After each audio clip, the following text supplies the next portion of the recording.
You are listening to I Survived the Wild Outdoors podcast, where real outdoors men and women share their heroic tales of survival. I'm your host, Brad Mathewson, and this is their story. Today's guest is someone who knows life on the water better than most. Thatcher Haggberg has spent the last 25 years guiding on two of northwestern Ontario's most legendary lakes, Lake of the Woods and Crow Lake. But his connection to the outdoors goes even deeper. He grew up as a resort kid on Crow Lake, surrounded by water, woods, and wide open skies from the time he could walk. For Thatcher, long days in the sun were just part of the job and part of the lifestyle. Like many guides and outdoor professionals, sunscreen wasn't a priority, and things like SPF clothing, hats, or gloves weren't even on the radar. That all changed recently when Thatcher had a basal cell carcinoma removed from his shoulder and began dealing with repeated actinic keratosis treatments on his hand. All reminders of long-term damage sun exposure can cause. In this episode, Thatcher shares his story, not to scare anyone away from the outdoors, but to help us all better understand the risks that come with repeated sun exposure and how easy it is to protect ourselves, now with simple changes. It's an honest, eye-opening conversation about skin cancer, prevention, and respect for the sun, for your health, and the life you love. Welcome, Thatcher. Hi, everybody. My name's Thatcher Haggberg. I live up in northwestern Ontario, just north of the border of International Falls, Minnesota, about an hour up. My family had moved up here back in I believe it was the late 70s, somewhere in there. And my grandpa bought a resort, and we lived at the resort. And I basically grew up in the resort life up here in Ontario. And they're all from central Minnesota. And since then, growing up in a resort, I spent every day, down on the dock, fishing, swimming, kneeboarding, water skiing. It was, a kid's basically giant playground all the time. Growing up and, going fishing with, guests at the camp. And, eventually, my grandfather was a guide. My dad was a guide for probably pushing 30 years. And then I eventually became a guide when I was, I guess, about 14, somewhere in there, 13, 14 years old. My dad came home from guiding, and they needed someone to drive a boat the next day. So I was like, well, I'll do it. And I'll hop in the boat. And he's like, you got to take care of the guests and, make sure they're taken care of first thing and, take their fish off and everything like that.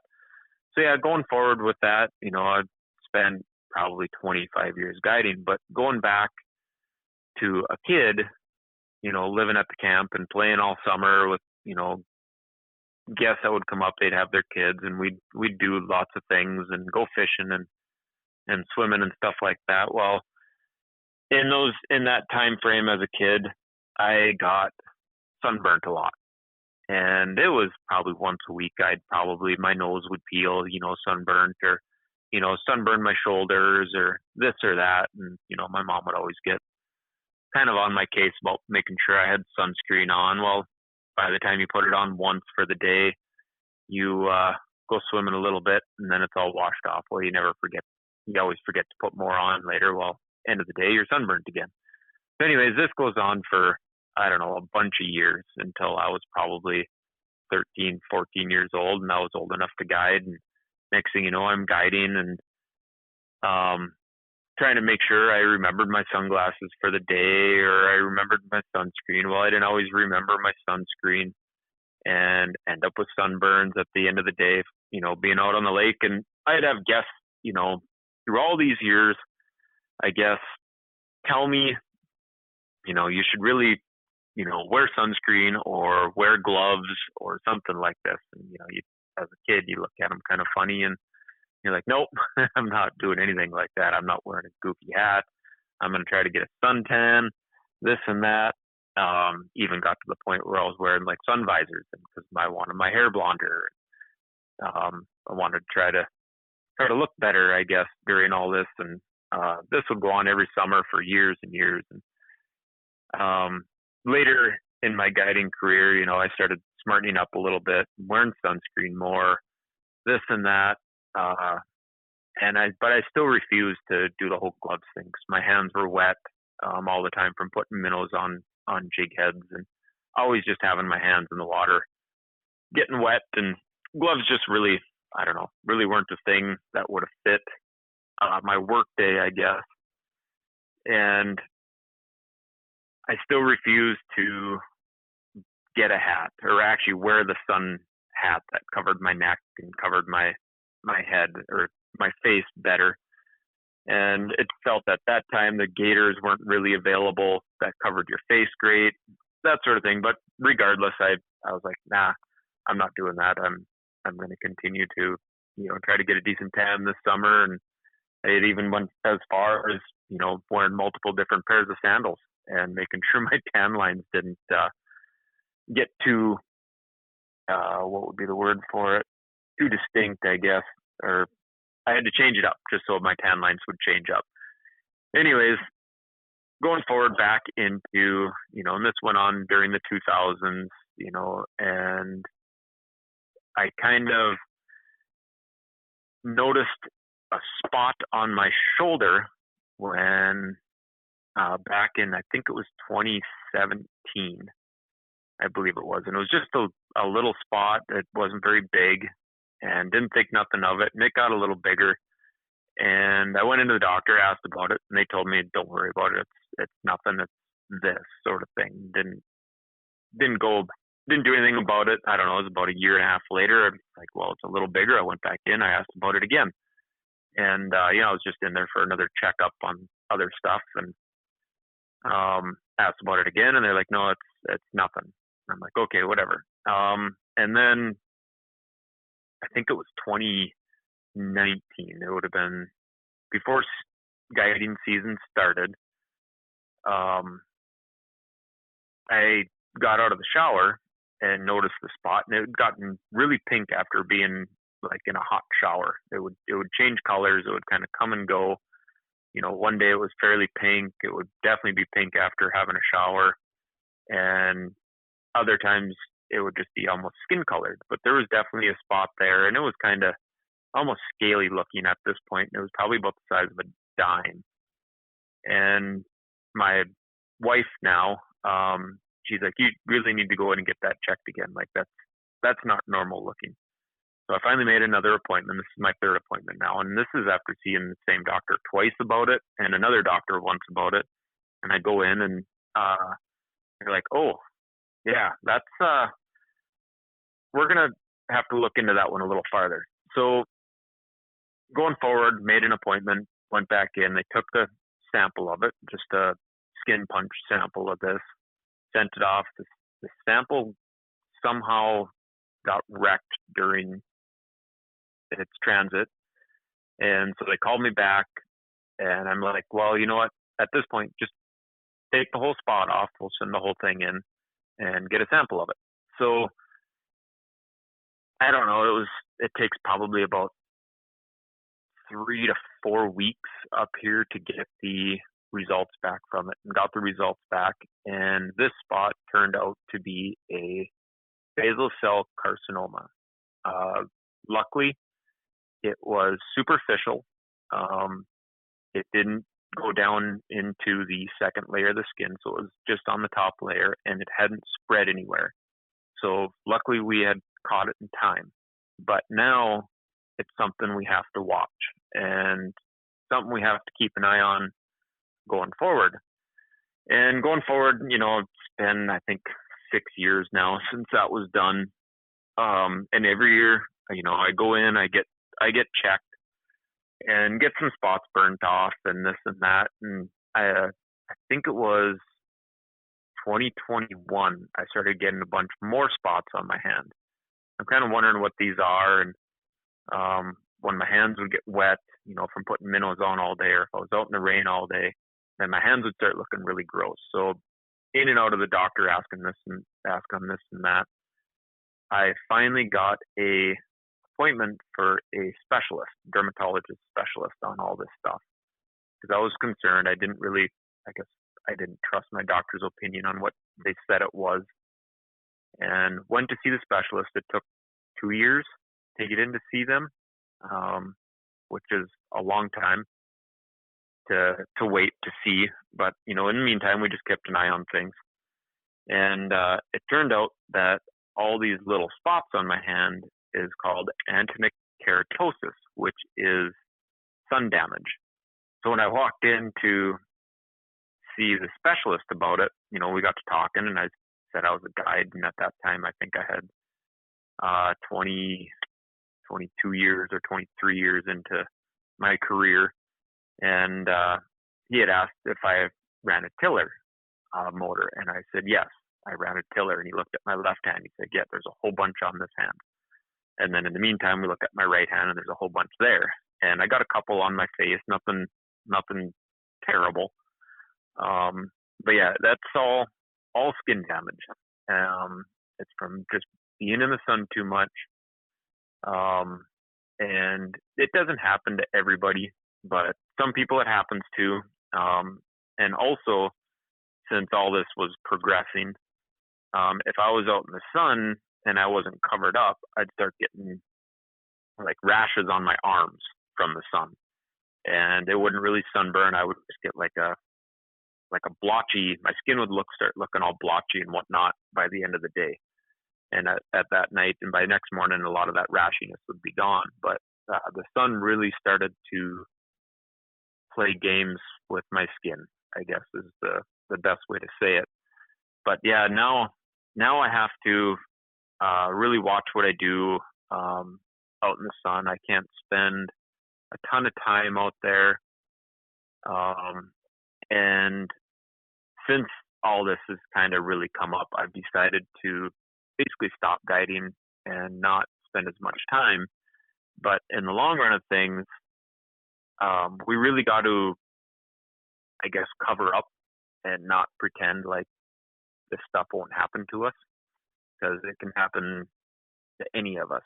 And all of it is damage done from when we were younger. And it can take as little as one sunburn or as many as multiple sunburns. But it's just something we got to watch, something we got to take care of and teach others on what to look for. And when I was at the dermatologist, I was having a lot of issues with what is this stuff and what's going on and what do I have to look for in the future. So, he said, this is what you look for. He looks for size of the spot. You look for multiple colors of the spot, and you look for abnormalities. Is it round? Is it raised? Is it like long and skinny? Is it kind of spider looking like? Does it have like little spots going all over the place? And then another one to really watch out for is if it's black or bleeding. So if it's black or bleeding, you got to get something done with it right away. Other things, it's not as crucial, but it's something that should be checked out. And, going forward, I talk to, people here and there about it and let them know what's going on with me, if they ask, or, we'll get on the conversation of that sort of stuff. And I'm like, yeah, this is what to watch out for. And they'll be like, you know what, I got a spot like that. I got to get checked out. I never hear back from them if it was something, or if they ever did get it checked out or something like that. But it's definitely something that is no joke, and it's kind of changed what I do outside, how I go about my day outside, I guess, and what I am teaching my kids now going forward. So with all that, with all that being said, we just have to be careful with that, and enjoy outside. Be covered up. Don't get sunburnt, I guess, is what it all really comes down to. Is we don't want to be sunburnt at all, because that's what in the end causes this sort of damage and can potentially grow into something more dangerous. And if you do have something, go and get it checked out. Don't question it. Catch it early, because if you catch it early, it can be taken care of. And yeah, that I don't know really what else I got to say about it. So in the beginning, Thatcher, you said you kind of ignored basic things like hats and sunscreen a little bit. So what is your yeah? So what and like we all did as kids, we didn't know anything back then, and I'm sure science really didn't know much either. They just knew you're out in the sun too long, so you get red, or if you're a severe sunburn, you get blisters. It can happen. But so what is your what does your sun protection routine look like nowadays? When you do go out in the sun, what's your routine? Definitely cover up. I've got multiple pairs of gloves now that I bring for the day, in case they get wet or stinky from fish or something like that. Okay. If I'm working around the yard, I don't stress things too much, because I'm only out there for an hour or two tops if I'm doing something, and I'm normally not in direct sunlight. I'm not on the water and in the middle of the lake, in an open boat where I'm just getting blasted from, not only from above me, but the water in front of me as well. So that way I don't worry a ton when I'm in the yard. But when I'm out on the lake, I'm wearing gloves. I'm wearing SPF shirts with the hood up typically all the time. And then now I got a couple of those gaiters too that pull up over my face. And at the end of the day, if I can keep, especially the gaiter on my face, at the end of the day when I come in, I don't feel like I've been in the sun all day. I feel my face feels good. I don't feel like I'm burnt. Like even if I wear sunscreen, I find I almost still burn a little bit, if you know what I mean. Yeah, I know what you mean. My face will just be red. I'll still kind of look lobstery, I guess. But yeah, I still put sunscreen on, even when I'm wearing that stuff, but I'm not reapplying it, 2 or 3 times a day now. I'm applying it once, and then I'm wearing all the other sun protection over top of that. Yeah, the so SPF. If I do happen to take that stuff off, at least I've got some coverage. Yeah. And the SPF clothing has come a long way. It's really comfortable. It breathes really well. Oh, it's so comfortable. I won't say it helps, I think it's a lot of the stuff now has moisture wicking in it.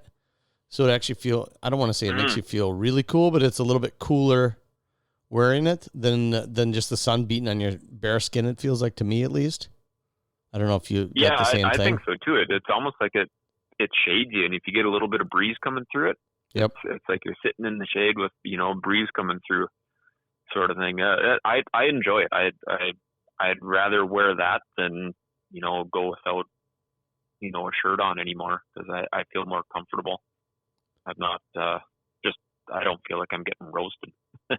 I've never been great in the sun to begin with, and now I feel like I'm because I'm not out in it as often. Now I'm a little bit more. It affects me a bit more too. Nowadays.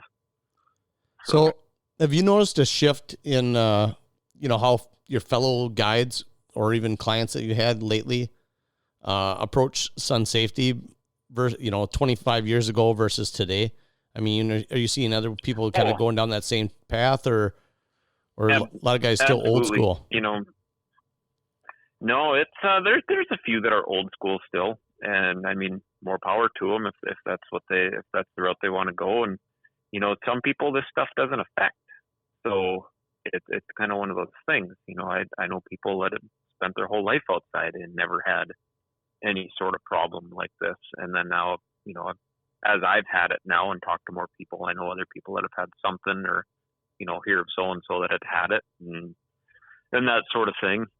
But I remember, when I was kind of first guiding, I had guided some people that had fished a lot down in like Florida and whatnot.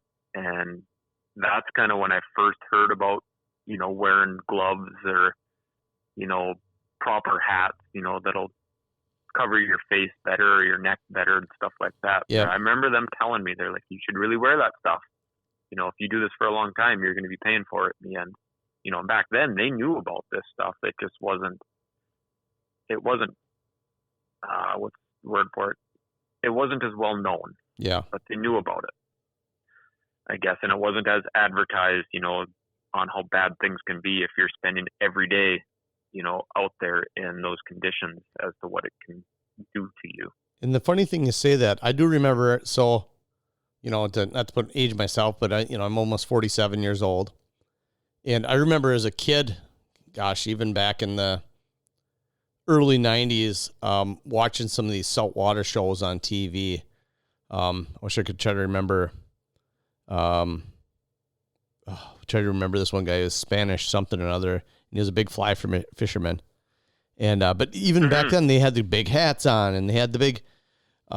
Maybe they didn't have SPF shirts on, but they're always wearing light colored shirts, and they're always covering up their arms and their legs. And I'm like, but it was always wearing white or real light colors like that, and they're always covering up their skin. And I always thought, man, that's weird. How come they're not like us, where we're out, just fishing in our shorts and no shirts and right. Flip flops or nothing at all, or But they knew exactly, and they're wearing light clothes, light colored clothes like that, just to keep the heat off. But it's also to cover up from any of the sort of that potential sun damage. Yeah. In the end.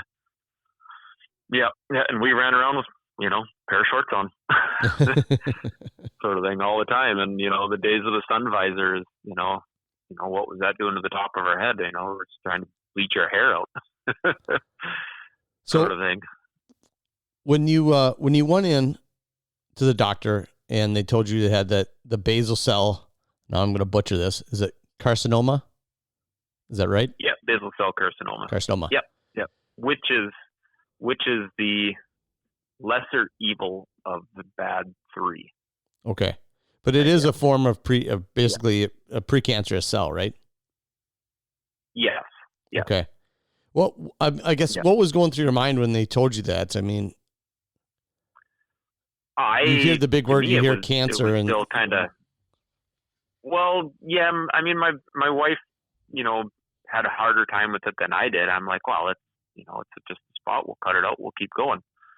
But she was more stressed about it than I was at that time.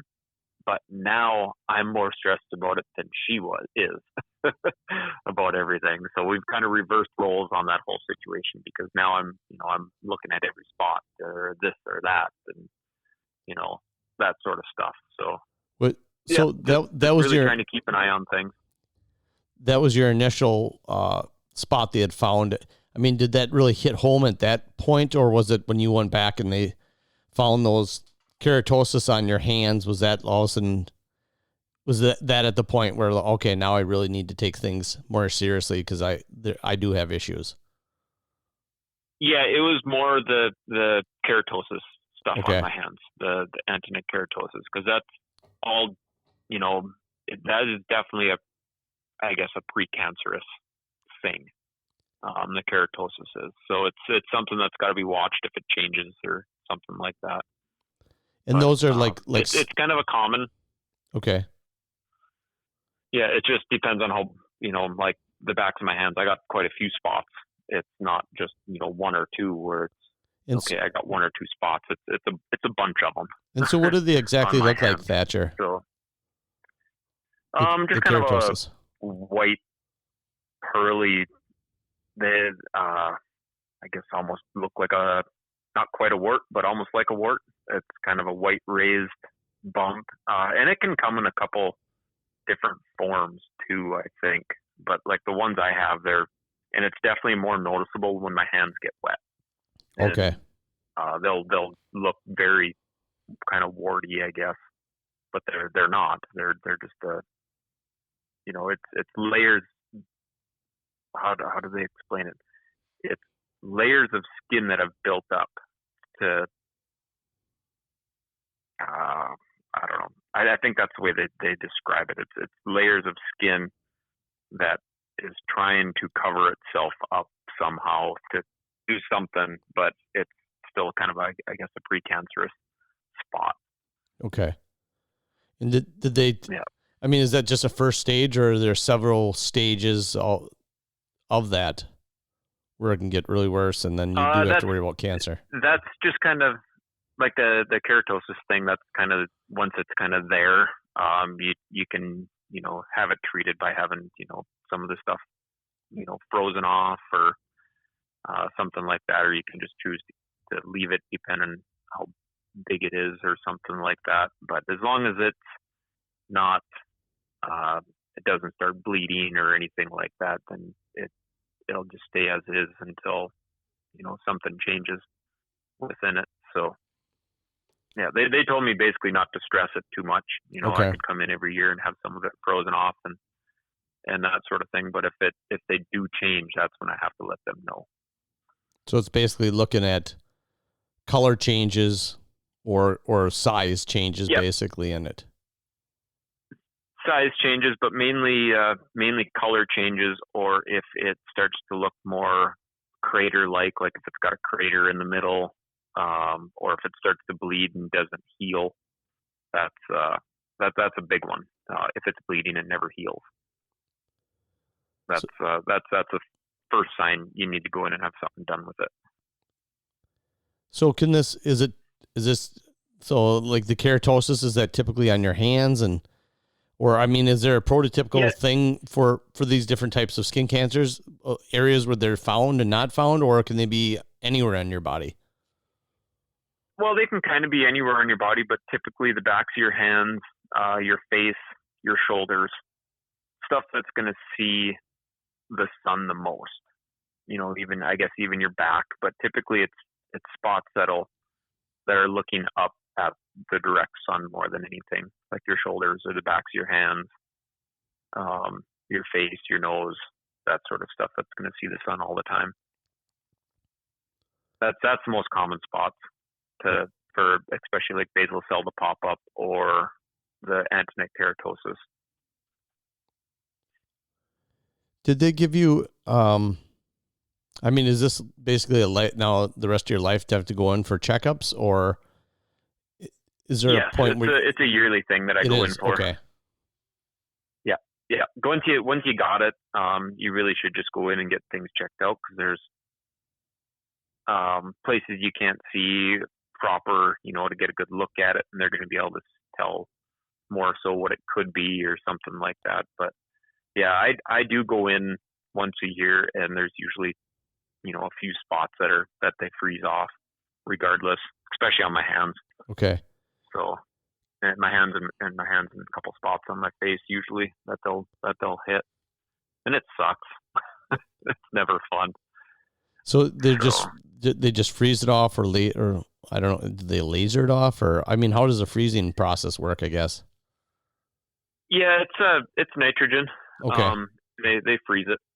So yeah, it hurts, when they're doing it, and then it'll blister up, sort of thing. So it's like a burning sensation? Yeah, like a burning sensation. Okay. The biggest trick there is to not pop the blister. You want it to do its natural healing process after that, but that's sometimes hard to do. Okay. Yeah, it's not fun, and I highly recommend to anybody to not burn yourself. And I think sun exposure is good for a body. I think we need it, but the biggest thing is to not burn ourselves, because it's the burning that does it. Yeah. So yeah, in kind of closing here, if you could give like one message to the next generation of guides or people who are outdoors a lot, or even parents raising sun-loving kids, what would your advice be? My advice would be is that I guess we're not invincible, and cover up when you need to be covered up. I'm not against, being out in the sun for an hour or two, but if you're out there for 8 to 10 hours, definitely you should have some sort of sun protection on, and if it's just sunscreen, put it on a couple times a day. If you can find a good natural sunscreen, even better, stuff with lots of zinc in it or something like that. I try to avoid, some of the cheap generic stuff that you might get at Walmart or something like that. Yeah. Try to spend the money and get a good quality sunscreen, because it's going to do far more protection in it. It's got better stuff in it. It doesn't have as much chemical, that sort of thing. And then if you're not a fan of sunscreen, I recommend hat, gloves, the sun protection shirts. If you want to try to get a tan, just don't do it for 10 hours that day. But yeah, it's something that doesn't affect everybody, but everybody is susceptible to it in the end. Thank you, Thatcher. Big thanks to Thatcher Haggberg for coming on and sharing his story so openly and honestly. His experience is a powerful reminder that sun damage doesn't show up overnight. It builds over time. It's accumulative, and often, by the time we notice it, the damage is already done. If you're someone who works or plays outside, whether you're on the water, on the job site, or just chasing the sun on the weekends, take this to heart. It's not just about sunscreen anymore. Start thinking about SPF clothing, wide-brimmed hats, gloves, and neck gaiters, or face shields. These are simple tools that can make a big difference, especially once you start seeing the signs of damage on your hands, face, ears, or shoulders. Remember, our skin is the largest organ in the human body, and it's the first line of defense against the elements. Taking care of it isn't just vanity, it's survival. Just to recap for anyone listening, actinic carcinosis. These are rough, scaly, or crusty patches that usually show up on our sun-exposed areas, like our hands, arms, ears, or scalp. They can look dry, red, or slightly raised spots, and they're considered precancerous, which means they have the potential to turn into something more serious if ignored. Then there's basal cell carcinoma, the most common type of skin cancer. It might appear as a pearly bump, an open sore that doesn't heal, or a red patch that keeps coming back. It often shows up on sun-exposed areas, like your shoulders, face, or back. It's slow-growing, but can be invasive if left untreated. But here's the thing. This episode isn't about fear. It's about respect. The sun gives us warmth, light, energy. It's a part of what makes the outdoors so incredible. We're not here to hide from it. We're just here to respect it. You got to remember to protect yourself so that you can enjoy those long days on the water, in the woods, or wherever the sun takes you. And lastly, if you enjoy catching giant muskies and trophy lake trout, please check out Thatcher's website, Drop Time Tackle. His innovative designs are helping fishermen put more fish in the boat since 2018. I'll leave a link to his website in my podcast description and on my social media. And remember to stay safe out there and enjoy all that Mother Nature has to offer. If you like what you heard today, click the subscribe button to hear more upcoming stories. If you or someone you know have a survival story you'd like to share, contact me at isurvivethewildoutdoors@gmail.com.